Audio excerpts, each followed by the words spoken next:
Tiga kereta yang paling laku kat Malaysia pada tahun 2025. Nombor 3, Pro 2 Azia, 70,000 unit yang terjual. Nombor 2, Pro 2 Myvi, 84,000 unit yang terjual. Nombor 1, Pro 2 Beza, 104,000 unit yang terjual. Ambil contoh Myvi untuk kita buat calculation. Secara purata, owner kereta akan servis 2 kali setahun. Berapa kos maintenance untuk sebuah Myvi ni?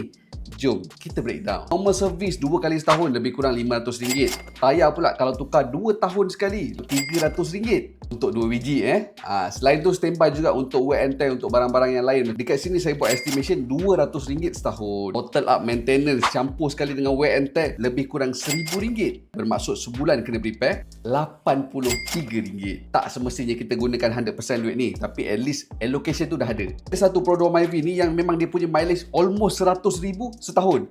Kereta Myvi daripada True Care to You. True Care to You ni adalah servis medical yang datang ke rumah pesakit.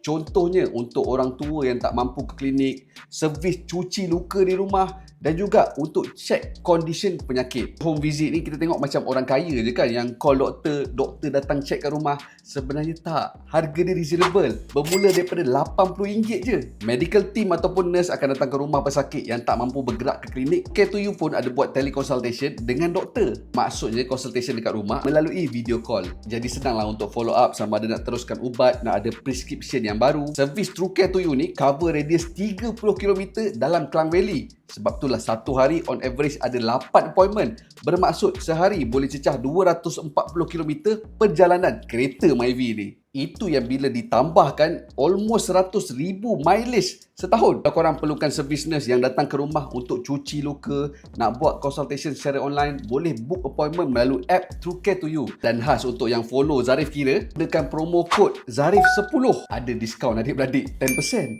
Jadi untuk yang pakai kereta Myvi tu, kereta nombor 2 yang paling banyak sold dekat Malaysia, jangan kira installment bulanan je. Maintenance tu pun hidden cost juga.